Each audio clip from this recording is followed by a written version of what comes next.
గురుగారు, ఇంకో చిన్న సందేహం. మామూలుగా అమావాస్య అంటేనే అందరూ మంచిది గాదు అనే ఒక ఆలోచనతోనే ఉంటారు. కానీ మీరు మాత్రం అమావాస్య రోజున పూజలు చేస్తూ ఉంటారు. ఎందుకలాగా?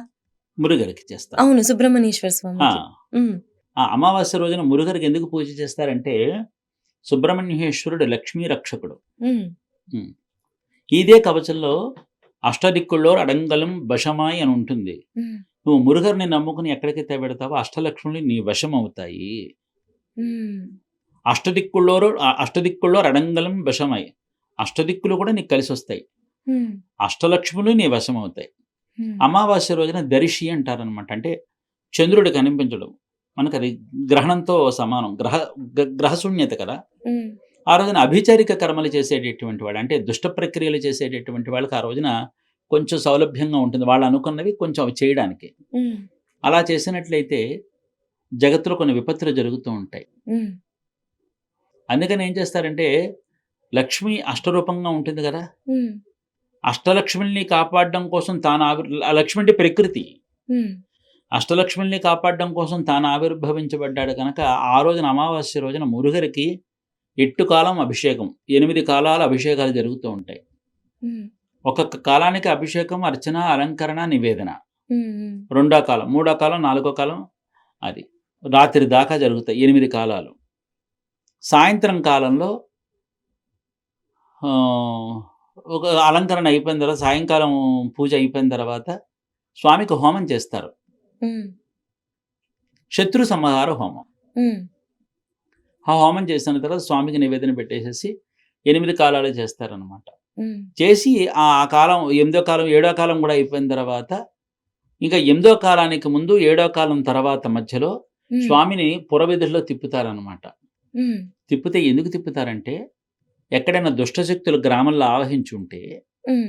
ఆ దుష్టశక్తులు గ్రామాన్ని ఉండే ప్రజల్ని హ్మ్. బాధ పెట్టకూడదు. ఏ ఇంటికి అరిష్టం ఉండకూడదు. ఏ హ్మ్. ఇంటికి కూడా అభిచారిక కర్మలు జరిగినటువంటి ఇల్లు ఇలా ఉండిపోకూడదు. వాళ్ళ దుష్టశక్తులన్నీ పోయి, ఆ గ్రామంలో ఎక్కడైతే సేవించబడుతున్నాడో, అక్కడ ఆ గ్రామం సుస్థిరంగా ఉండాలని అమావాస్య రోజున వెలుతురుని తీసుకొస్తారు బయటికి. చీకట్లో వెలుతురుని కోరుకుంటాం గదా! ఆ అవునవును. వెలుతురు సుబ్రహ్మణ్యుడు. హుహు. చంద్రుడు కనిపించట్లేదు గదా! హ్మ్. ఆ చంద్రుడు సుబ్రహ్మణ్యుడు. అర్థమైందా? ఓకే. అవునవును. కాబట్టి అమావాస్య రోజున సుబ్రహ్మణ్యేశ్వరుని ఈ విధంగా తీసుకొచ్చి వెలుతురుని చూపిస్తారు. ఈ వెలుతురులో ప్రజలందరూ సుభిక్షంగా ఉంటారు. అయ్య బాబోయ్! సుబ్రహ్మణ్యేశ్వరుడు ఇక్కడ తిరిగొస్తున్నాడు. మనం ఏ ఇంటికైనా వెళ్లి లేనిపోని ప్రయోగాలు చేసామంటే సుబ్రహ్మణ్యేశ్వరుడు చచ్చిపోతాం అన్న భయం చేత ఈ అభిచారిక కర్మలు ఏవైతే ఉంటాయో వాటి ప్రభావాలు ఏ ఇంటికి తగలవన్నమాట. ఏ మనిషికి తగలవు. హ్మ్.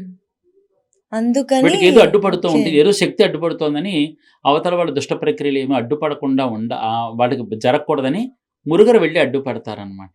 ఓహో! అందుగాని ఎట్టుకాలం పూజ వచ్చాక మళ్ళీ ఎనిమిదో కాలం అభిషేకం చేసి అర్చన చేస్తారు. హ్మ్. ఈ విధంగా సుబ్రహ్మణ్య ఆరాధన ఇక్కడ అమావాస్య రోజున ఇంత ఘనంగా చేయడం గల కారణం అది. హ్మ్. ఇక నుంచి ఇప్పుడు ఈ స్టోరీ, ఈ కథ తెలుసుకున్న తర్వాత అమావాస్య రోజు చక్కగా పూజ చేసుకోవచ్చు విశేషం సుబ్రహ్మణ్యేశ్వర నాన్న. స్వామికి. చాలా విశేషం అది. ఎందుకంటే ఏంటి ఇప్పుడు ఇంత పెద్ద ఉవ్వెత్తున జరగకపోయినా అమావాస్య రోజున, కానీ మన వాళ్ళు ఒకటి పోగొట్టుకోవాలి. హ్మ్. అమావాస్య రోజున ఎవరైనా పూజలు చేసుకుంటుంటే వాళ్ళ హ్మ్. ఇళ్లలో ఏదో చేసేసుకుంటున్నారు. మన మీద ఏదో చేసేస్తున్నారు. ఏదో నేర్చేసుకుంటున్నారు అనేటువంటి పిచ్చి అవును. అపోహలున్నాయి చూసారా? హ్మ్. అపోహలు ఉండేటటువంటి వాళ్ళని మనం ఏమీ చేయలేమండి. అవునవును. కానీ మనం ఇది విషయం తెలుసు. ఇప్పుడు మీరన్నట్టుగా ఇప్పుడు ఈ విషయం తెలుసుకున్నారు. ఓహో! అమావాస్య లక్ష్మీప్రదం అనమాట. లక్ష్మీ రక్షణ అనమాట. అందుకే ఆ రోజున వెళ్లి ఏదైనా బంగారం గూడా మీరు మద్రాసు వెళ్ళిపోయారంటే హ్మ్. ఆళ్ళు అమావాస్య రోజున అన్ని బంగారాలన్నీ కొనుక్కుంటారు. మా ఇంటావిడకి కూడా నేను అమావాస్య రోజునే కొనిపెడుతూ ఉంటాను వస్తువులవి కూడాను. ఓకే. ఓకే. ఆ రోజు లక్ష్మీప్రదమైన రోజు. లక్ష్మీప్రదమైన రోజు కదండీ! ఓకే. ఓకే. అవును. అమావాస్య మంచిది కాదు అంటారు. మరి మంచిది కానప్పుడు అది మంచిది చేయండి. హుహు. మంచిది కాదని వదిలేస్తే ఎలాగా? అదే. అదే. మంచిది చేయండి ఆ రోజున. హ్మ్. మంచంటే ఏంటి? ఆ రోజు సాయంత్రం చక్కగా ఇల్లంతా కడిగేసి, ముగ్గులేసేసుకొని, తులసికోట దీపారాధన, పసుపు రాసేసి, బొట్టెట్టేసి, ఇల్లంతా దీపావళిలో చేసుకుంటే, ఆ రోజున అమావాస్య కళకళలాడిపోతూ ఉంటుందిగా. అవునవును. చేసుకుంటే పోలా, అమావాస్య మంచిది కాదని వదిలేస్తే ఎలాగా? అంతే. అంతే. అంతేనా? కరెక్ట్. కరెక్ట్. ఇది ఈ విధంగా మురుగరి పూజ మనం ఎంత కోల్పోతున్నాము. అవును. ఖచ్చితంగా.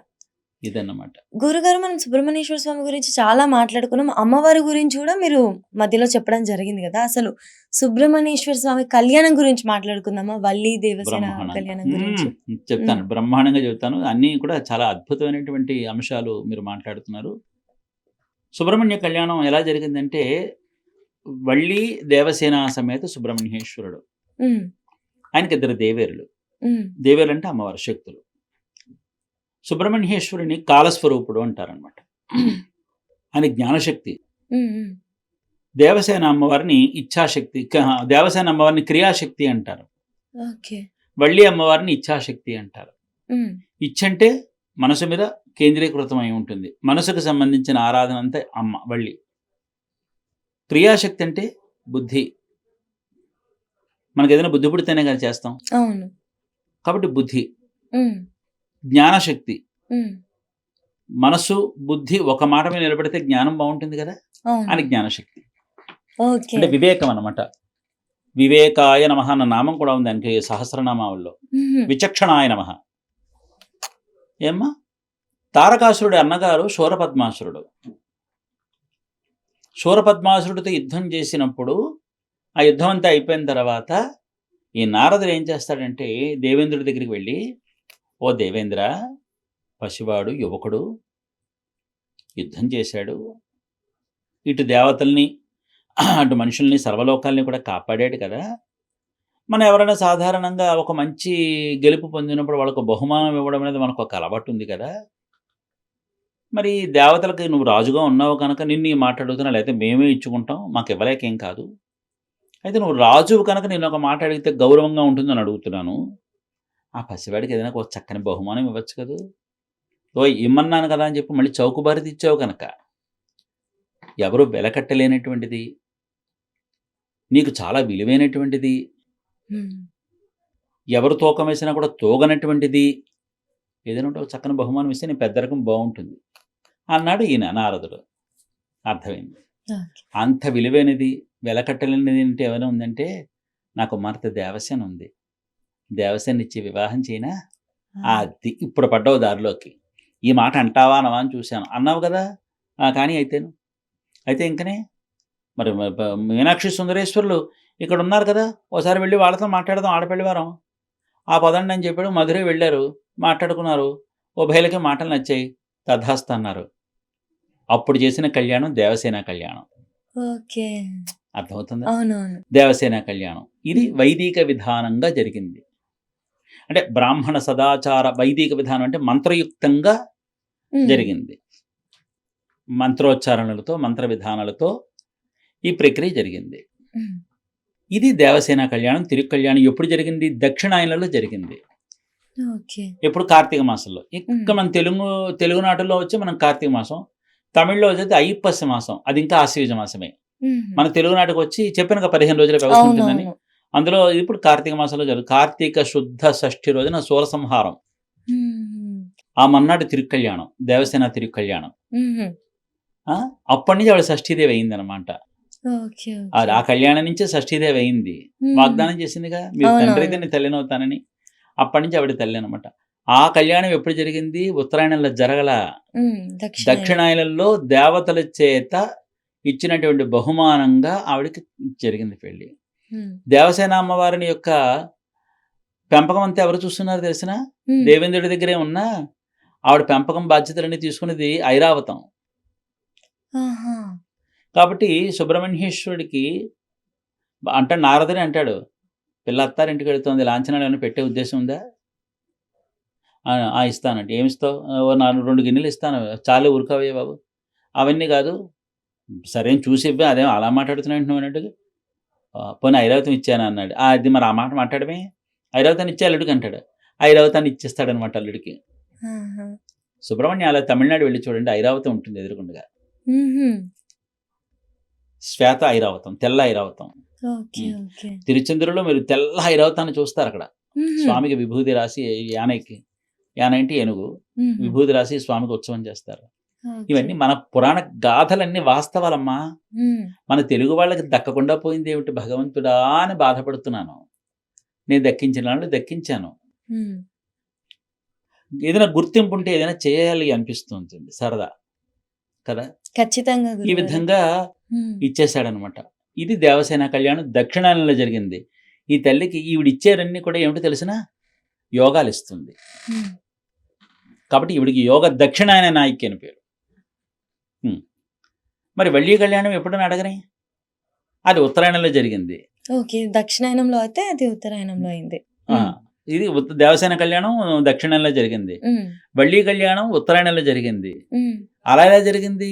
ఈవిడ కుంజిరి అనే పేరుతో కుంజిరి అనే పేరుతో ఇక్కడ వల్లిమలైలోని నంబిరాజు అనేటటువంటి రాజుకి ఆవిడ లభించింది అనమాట. అక్కడ ఆవిడ ఏంటి సుందరవల్లి, ఆనందవల్లి అనే పేరుతో కుంజిరి అని కూడా పిలుస్తూ ఉంటారు. అక్కడ పెరిగింది. ఆవిడ ఊహ తెలిసినప్పటి నుంచి కూడా సుబ్రహ్మణ్యేశ్వరుడు తప్ప నాకు ఎవరు వద్దు, నాకు ఆయన నా పెనుముటి అని.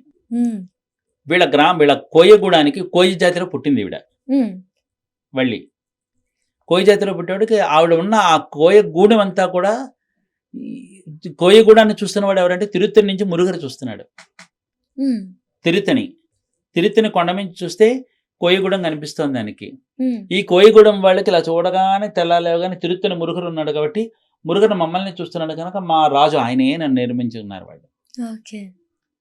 విధి ఏమిటంటే ఈవిడ ఆయన్ని పెళ్లి చేసుకోవాలి.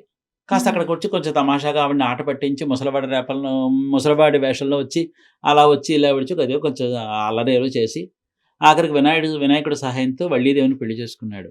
ఎప్పుడూ పాల్గొన మాసం ఉత్తర నక్షత్రంలో ఉత్తరాయణంలో. అది ఏ విధానంలో చేసుకున్నాడు? కోయవాడ పిల్ల కదా, కోయ విధానంలో పెళ్లి చేసుకున్నాడు. మీకు అర్థమవుతుంది? అక్కడ దేవసేనా కళ్యాణం అంతా వైదిక విధానం, మంత్రోచ్చారణలతో చేసుకున్నాడు దేవతలందరూ కలిపి. ఇక్కడ కోయవాళ్ళ పద్ధతిలో కోయవాళ్ళ విధానంలో కోయవాడిగానే వచ్చి పెళ్లి చేసుకున్నాడు ఇక్కడ. 2 విధాలుగా మొత్తం కల్చరే డిఫరెంట్. ఈవిడ ఉత్తరాయణంలో పెళ్లి చేసుకున్నాడు కదా, ఈవిడ భోగాలు ఇస్తుంది అనమాట. ఆవిడ యోగాలు ఇస్తుంది, ఈయన జ్ఞానాన్ని ఇస్తాడు. భోగ ఉత్తరాయణ నాయకి ఈవిడ, యోగ దక్షిణ నాయకి ఆవిడ. ఈవిడ ఉత్తరాయణంలో పెళ్లి చేసుకున్నాడు. ఇదిగో అబ్బాయి కారు కొనుక్కుంటాట, ఎంత లేదు 2 కోట్లు ఉంది, ఇచ్చేయండి వాడికి. ఇదేమిటి ఇప్పుడు ఎక్కడి నుంచి ఇస్తారేవరా? అంతే, వాడు కారు కొనుక్కోవాలి, 2 కోట్లు, నువ్వుండ్రా నేను మీ నాన్నతో మాట్లాడుతున్నా అని అంటే ఉదాహరణ చెప్తున్నాను స్వామి, అవగాహన. భోగం అంటే ఏమిటని చెప్పడం కోసం. కొనుక్కో, వెళ్ళి మీ నాన్న డబ్బులు ఇచ్చారు అంటుంది. ఆ కారు కొనుక్కున్న తర్వాత వాడు తొక్కకుండా వదిలేస్తే యోగం లేనట్టే కదా. వాడు కొనుక్కున్న కారు వాడే అనుభవించి వాడు సంతోషంగా ఉండేలా చేస్తుంది యోగం దేవసేన. భోగం అంటే తీసుకోగలగడం, భోగం అంతే కనుక ఇస్తుంది.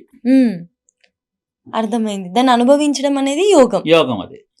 మీరు ఉదాహరణకు సపోజు మీరు ఒక సెంటు భూమి కొనుక్కున్నారు, ఇక్కడ పక్కన ఎక్కడో కొనుక్కున్నారు, ఏడాది అయింది తర్వాత చూసుకుందాలే అని అనుకున్నారు. ఈ స్థలాల్లో ఇంకోటి అనుభవిస్తున్నాడు, అది మీకు బాధగా ఉండదా? అవునవును, ఆ యోగం లేకుండా పోయిందే అన్న బాధ ఉంటది. కాబట్టి భోగం అంటే వచ్చేసింది స్థలం, మీరు అనుభవిస్తేనే కదా మీకు యోగం ఉన్నట్టు.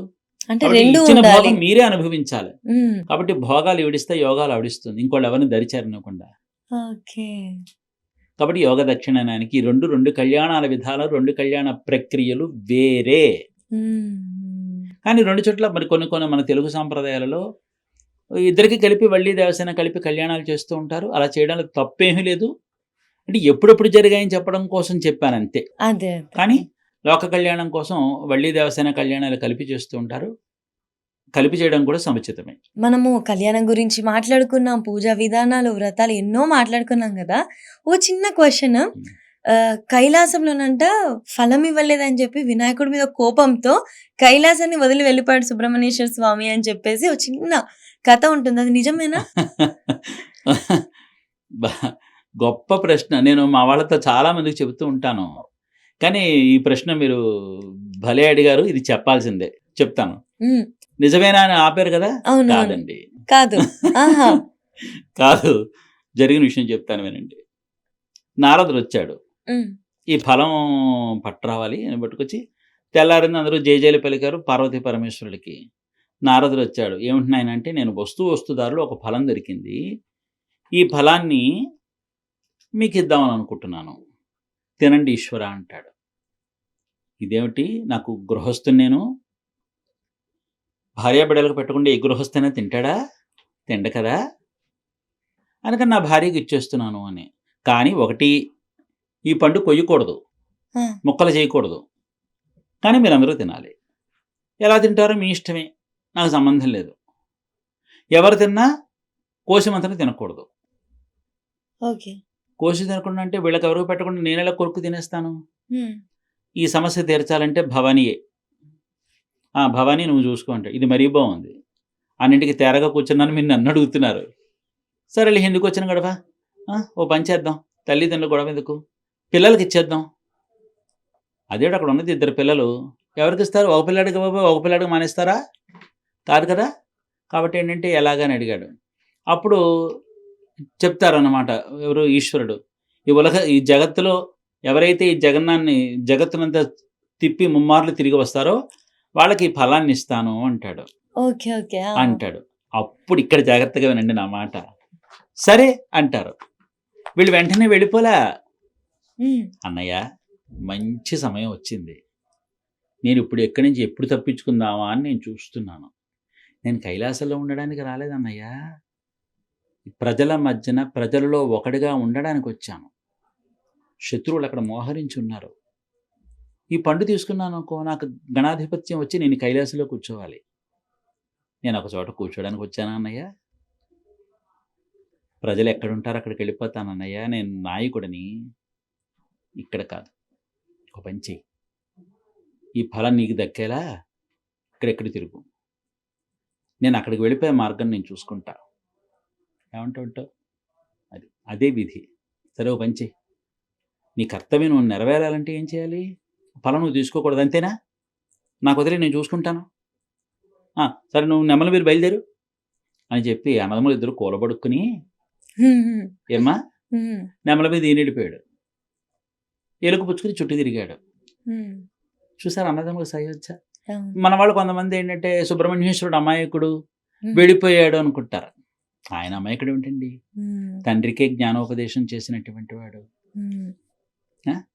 ఆయన సంపాదించుకోవాలంటే ఫలం ఎంత చెప్పండి? అంతే. ఏ ఆశ లేనివాడు. శివ పరివారమే అంతే కదండి. స్వార్థం ఉంటే విషం తాగుతాడా? భయం స్వార్థం ఉంటే అమ్మ జగజ్జనని భర్తని త్యాగం చేసి విషం తాగవయ్యా అంటుందా? లేదు. కొడుకుని చిన్నపిల్లాడిని రాక్షసుల మధ్యకు పంపిస్తుందా?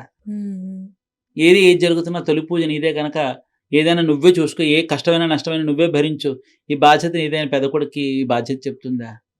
త్యాగం ఏమైందంటే శివ పరివారమేనండి. అప్పుడు సుబ్రహ్మణ్యేశ్వరుడు అన్నగారి కంటే ఆలస్యంగా రావాలంటే ఏం చేయాలో అని ఆలోచించి చక్కెరలు కొట్టొస్తున్నాడు అనమాట. చక్కెరలు కొట్టడంలో కూడా పైనుంచి రాక్షసులు ఎక్కడెక్కడ ఉన్నారా అని చూసుకుంటున్నాడు ఆయన. వచ్చాడు, పండు ఇచ్చాడు, అయిపోయింది.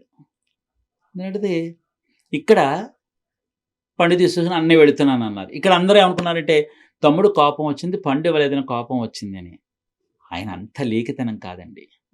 పండు ఇవ్వకపోతే ఈయనే బోడి ఫలం. పండు ఇవ్వలేదని కోపం కాదు. ఆయన కోపం ఎక్కడండి అంటే, అన్నా నేను అక్కడికి వెళ్ళి చూశాను, తిరిగాను, సంచరించాను. రాక్షసులు చూడన్నయ్య అక్కడ ఎంత మోహరించేశారో. వీళ్ళ దుంపతగా ఎలాగైనా సరే నేను తక్షణం వెళ్ళిపోవాలన్నయ్యోయ్. ఏ క్షణం ఆలస్యమైనా సరే రాక్షసులు అక్కడ మోహరించి ఈ జగత్తు నాశనం చేసేస్తారన్నయ్య. నాకు వాళ్ళని చూస్తే ఒళ్ళు మండిపోతుంది, కోపం వచ్చేస్తుంది, నేను వెళ్ళిపోతున్నానని. అప్పుడు వీళ్ళందరూ ఉంటారు, వెళుతున్నావు సరే, ఇంత కోపంతో ఎందుకు వెళుతున్నావు నాయన? కోప్పడకు తండ్రి అంటే, లేదు మీరు ఎన్ని చెప్పినా ఎవరేమనుకున్నా సరే నేను ఇంకొక క్షణం కూడా నేను ఈ కైలాసంలో ఉండను. నేను ఒక్క క్షణం కైలాసంలో ఉండిపోయినట్టయితే నా ప్రజలు అల్లాడిపోతారు. వరుసమిగు భక్తజన పరిపాలకా మురుగా, నాకు నువ్వు తప్ప వేరే గతి లేదు, నాకు నువ్వే ఆధారం, రా కాపాడు, ఎప్పుడొస్తావు నాకు తెలియదని నా ప్రజలు అల్లాడిపోతున్నారు, నేను వెళ్ళిపోతానని చెప్పి వాళ్ళ మీద కోపంతో ఈయన కైలాసాన్ని వదిలి అక్కడికి వెళ్ళాడు. మన వాళ్ళు ఏమనుకున్నారంటే పండు ఇవ్వలేదని కోపం వచ్చి వెళ్ళిపోయాడు అనుకున్నారు. ఇది దాని వెనుకున్న కారణం ఇది. అన్నదమ్ములు కలిసి చేసిన పని, అది కోపాలతో జరిగిన విషయం కాదు. ఈ పండు కోసం ఇవ్వటానికి ఇదే అంతే. గురుగారు ఇంకొకటి అడుగుదురు కానీ అంటే ఇది కొంచెం ఒక విషయం చెప్పాలి. ఇక్కడి నుంచి అలా వెళ్ళిపోతుంటే అమ్మ పార్వతీదేవి కన్నబిడ్డ కోపంతో వెళ్ళిపోతున్నాడన్న పాశం చేత గబగబా వెనకాల వచ్చేస్తుంది అనమాట. వెనకాల వచ్చేసి తిరువావినినుకుడి అనేటటువంటి పర్వతం దగ్గరకు వచ్చి ఆగుతారు. తిరువావినినుకుడి హ్మ్. ఆ పర్వతం దగ్గరికి వచ్చి మురుగా అనగటి, ఏమిటమ్మా ఎంత దూరం అమ్మా నాతో వస్తావు నువ్వు?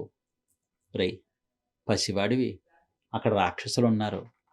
హ్మ్. అమ్మా నేనెవరినమ్మా? శక్తి కుమారుణ్ణి. నాకేమిటమ్మా? అవును. నిజంగా నువ్వు మాకు దొరికినటువంటి వరఫలానివి. పഴం నీ మురుగ. నువ్వే మాకు వరమిచ్చి పుట్టినటువంటి వాడివి. నిన్ను మించిన ఫలం ఇంకెక్కడుంటుందయ్యా? హ్మ్. అమృత ఫలాలను అందుకుని అక్కడ గణాధిపత్యం. మా కడుపున పుట్టి ఇక్కడ దేవసేనాధిపత్యం. మాకంటే అదృష్టవంతులుంటారా? పഴం నీ మృగ. పഴం నీ కాస్త పళనిగా మారిపోయింది. అప్పటి నుంచి ఓకే. ఆయనకి పళని అని పేరు. ఆ క్షేత్రానికి పళని అని వచ్చేసిందనమాట.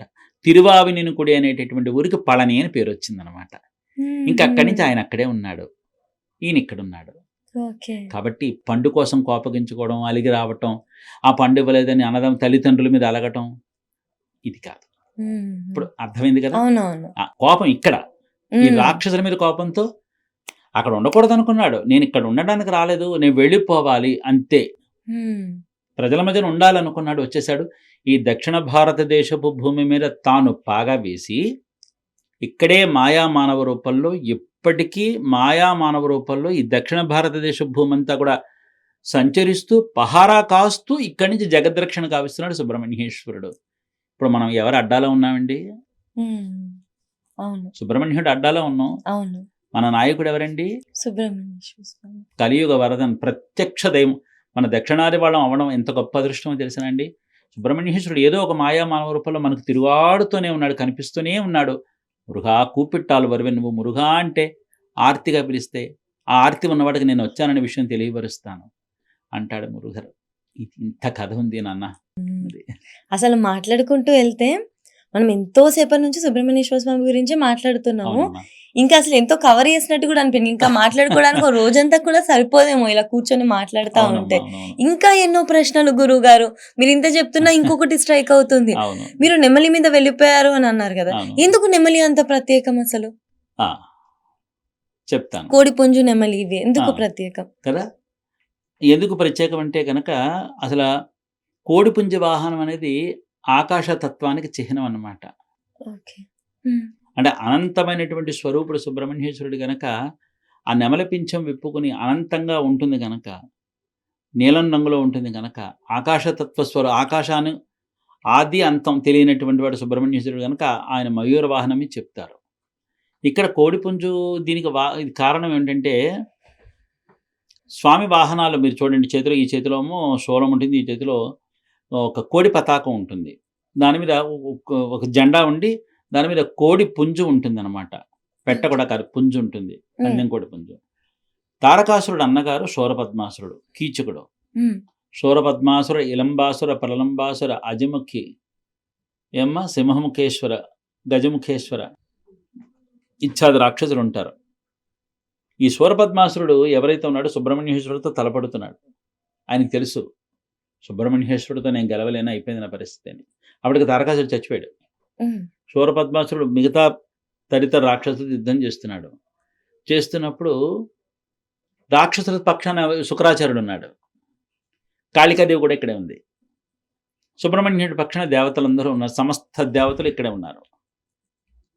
అప్పుడు శూరపద్మాసురుడు చెప్తాడనమాట. నువ్వు నువ్వు ఉన్నావు కదా! యుద్ధంలో మేమే గెలిచేటట్టు చేయమని. ఇద్దరు తలపట్టుకుంటారు. సుబ్రహ్మణ్యేశ్వరుడును, శూరపద్మాసురుడు ఇక్కడ దాకా వచ్చి తలపడుతున్నప్పుడు మధ్యలోకొచ్చి కాళి అంటుంది, ధర్మం గెలువుగాక అంటుందనమాట. హ్మ్.